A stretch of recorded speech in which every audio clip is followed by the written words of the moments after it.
रोजाना सबसे पहले अनुपमा सीरियल देखने के लिए हमारे चैनल को सब्सक्राइब करें। अनुपमा कोठारी हाउस आ जाती है। ख्याति बोलती है, आप हमारे घर के लिए श्राप हैं। मोरिबा बोलती है, आप हमारी घर की सारी खुशियों को खा गई। माही बोलती है, अनुमा आपने मुझे विधवा बना दिया। राही बोलती है, आपकी वजह से हमारी ज़िंदगी बर्बाद हो गई। पराग बोलता है, तुमने हिम्मत कैसे की इस घर में आने की। मीता बोलती है, कितनी बेशर्म हो ना तुम, मुँह उठाकर इस घर में ही वापस आ गई। राही बोलती है, आप इस घर में क्या लेने के लिए आई है? अभी के अभी हमारे घर से चली जाइए, हमारी सारी खुशियाँ तो आपने छीन ली। इसके बाद राही भी वहाँ से गायब हो जाती है। अनुपमा देखती है उसके सामने कोई भी नहीं है, सब लोग यज्ञ में बैठे हुए हैं। पूजा पूरी हो जाती है। पंडित जी बोलते हैं, सब लोगों को आरती दे दो। राही जैसे ही उठती है तो अपने सामने अनुपमा को देखती है। राही के हाथ से थाली गिरने वाली होती है, लेकिन प्रेम उस थाली को पकड़ लेता है। प्रेम बोलता है, आप सब लोग अंदर आइए ना। इधर राजा भी बोलता है, हाँ सब लोग अंदर आ जाइए। मोरिया बोलती है, आपकी हिम्मत कैसे हुई हमारे घर में आने की। ख्याति बोलती है, पता है तुम बेशरम हो, लेकिन इतनी बेशरम हो कि जहाँ से तुम्हें धक्के मार कर निकाला था उसी दहलीज पर वापस आ गई। पराग भी बोलता है, आप यहाँ पर क्यों आई हो। राही बोलती है, आप यहाँ पर क्यों आई हो, आप मेरी माँ नहीं हो।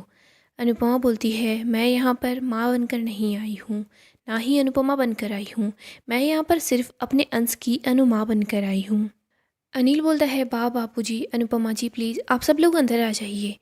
बा और बापूजी अंदर आ जाते हैं। अनुपमा जब दहलीज पर कदम रख रही होती है तो उसे याद आता है कि क्या हुआ था। इधर प्रेम बहुत अपसेट हो जाता है, उसकी आंखों में आंसू आ जाते हैं। प्रेम को याद आता है कैसे मोटिबा ने अनुपमा को घर से बाहर निकाला था। अनुपमा से जाने लगती है, तभी प्रेम बोलता है, मम्मी। प्रेम अनुपमा की तरफ इशारा करता है कि वो अंदर आ जाए। अनुपमा भी अंदर की तरफ आ जाती है। वो सोचती है, मैं यहाँ पर सिर्फ अंश और प्रार्थना के लिए आई हूँ। बा बोलती है, हम लोग यहाँ पर झगड़ा करने के लिए नहीं आए, पुरानी बातों को भुलाकर अंश और प्रार्थना के रिश्ते के लिए यहाँ आए हैं। मोटिबा कहती है, अगर वो लोग यहाँ पर आकर साफ साफ बोल चुके हैं, हम माने या ना माने वो दोनों शादी करने वाले हैं, तो फिर आप लोग यहाँ पर क्यों आए हो, ये नाटक क्यों कर रहे हो। हमारी अपनी बेटी उसी दिन पराई हो गई थी जिस दिन वो आपके घर पर जाकर रहने लग गई।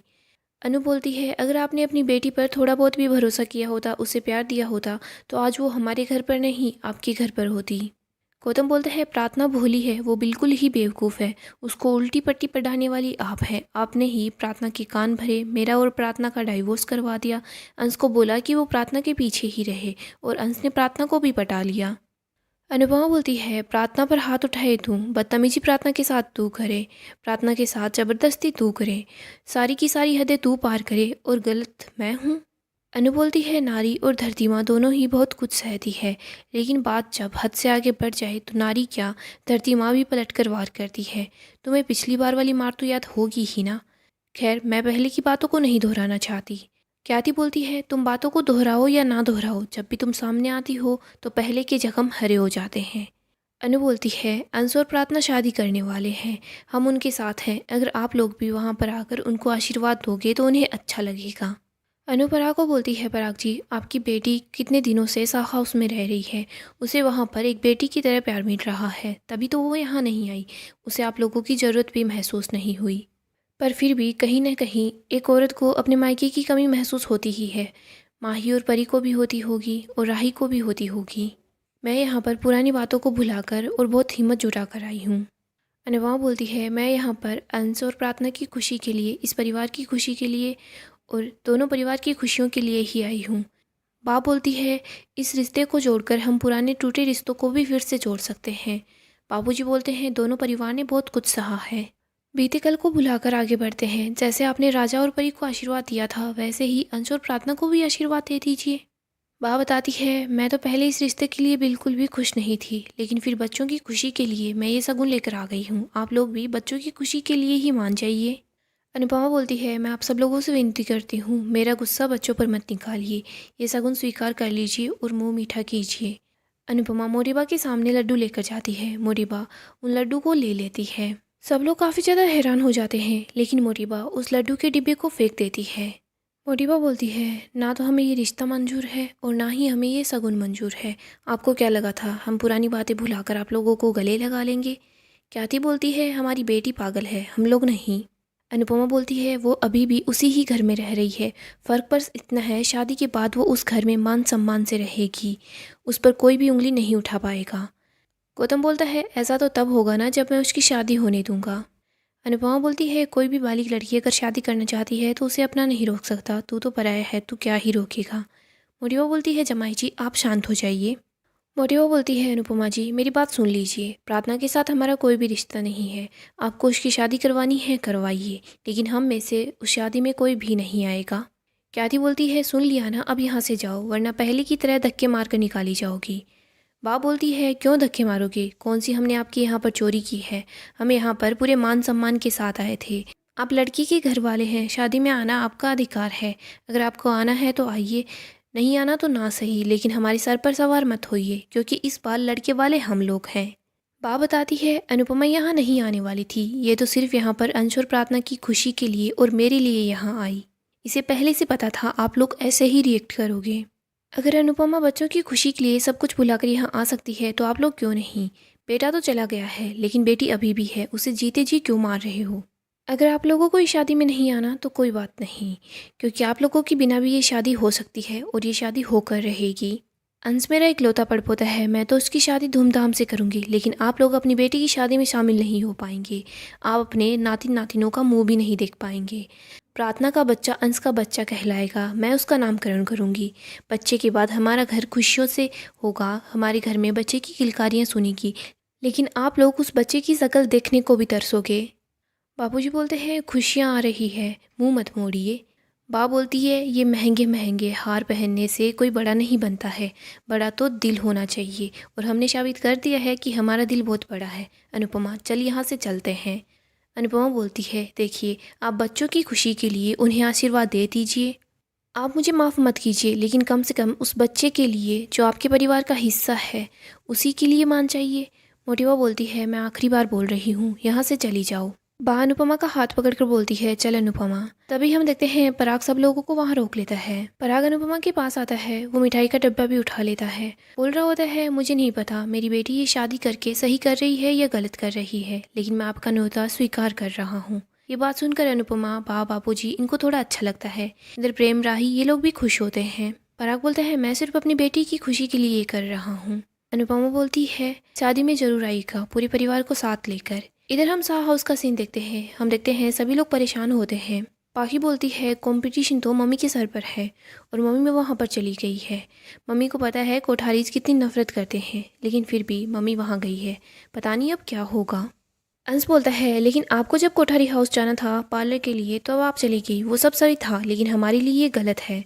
पाखी बोलती है, मेरी उन लोगों के साथ अलग बात है, लेकिन मम्मी की वजह से वो लोग हम सब से नफरत करते हैं। पाखी बोलती है, ऊपर से वो गौतम, अगर प्रार्थना ने और तुमने शादी कर ली ना अंश, लेकिन फिर भी वो गौतम हम सब लोगों का जीना हराम कर देगा। किंजल बोलती है, पाखी तू ऐसी बातें मत कर। तोशु बोलता है, पाखी सही बोल रही है, वो गौतम पहले भी अगर अंश को उठवा सकता है, उसे पिटवा सकता है, तो वो फिर से ऐसा कर सकता है। और मुझे लगता है इस बार गलती बा की है, बा को मम्मी को वहाँ पर नहीं लेकर जाना चाहिए था।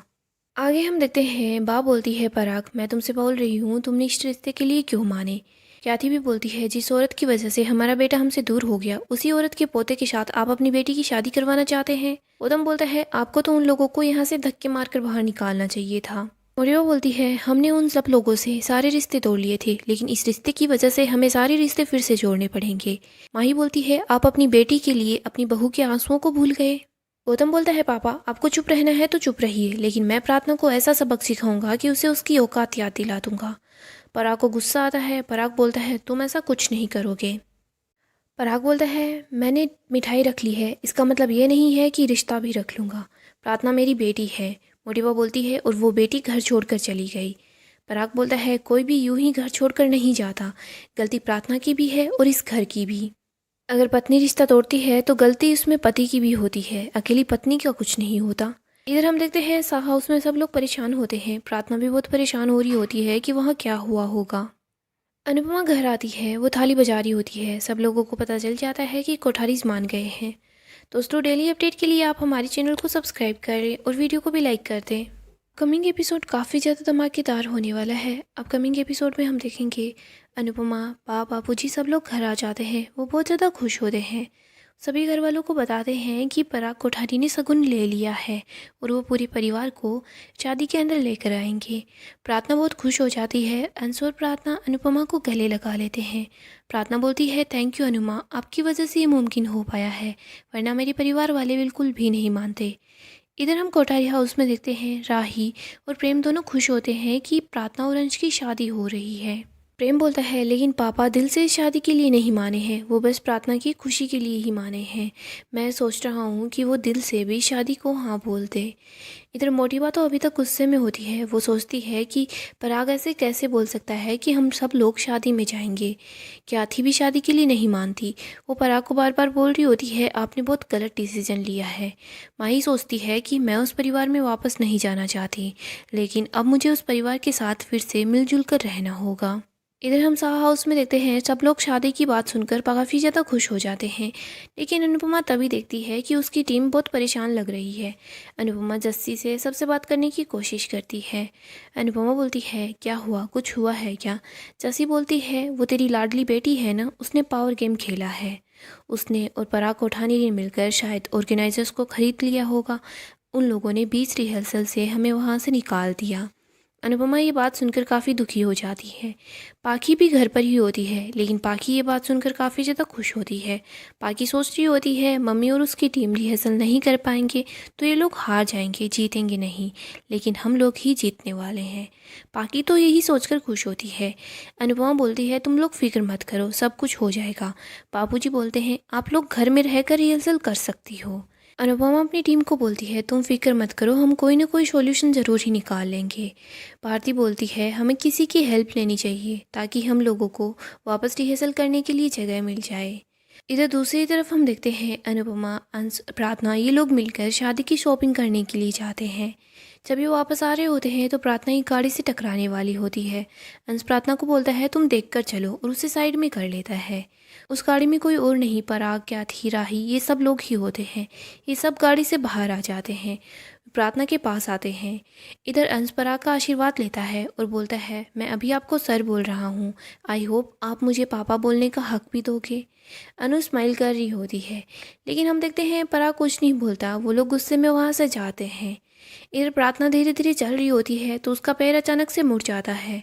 प्रार्थना को थोड़ी सी चोट आ जाती है। अंश प्रार्थना को बोल रहा होता है, प्रार्थना तुम ध्यान से चलो, देखो तुम्हारे पैर में मोच आ गई है ना। अंश प्रार्थना के पैर को ठीक कर रहा होता है। पराग ये सब देख रहा होता है। पराग को फील होता है कि अंश सच में अच्छा लड़का है। प्रार्थना अंश के साथ बहुत खुश रहेगी। पराग मन ही मन यही सोच रहा होता है कि हमने अपनी बेटी को कभी नहीं समझा, तभी तो इसने कभी भी हमें गौतम के बारे में कुछ नहीं बताया। लेकिन अनुपमा और बाकी सब लोगों को गौतम के बारे में सब कुछ पता है। पराग सोच लेता है कि वो दिल से प्रार्थना की शादी में जाएगा, प्रार्थना और अंश को दिल से अपना लेगा और उन्हें आशीर्वाद देगा। गाइस, धमाकेदार एपिसोड होने वाले हैं। अपडेट के लिए आप हमारे चैनल को सब्सक्राइब करें और वीडियो को ज़रूर लाइक कर दें।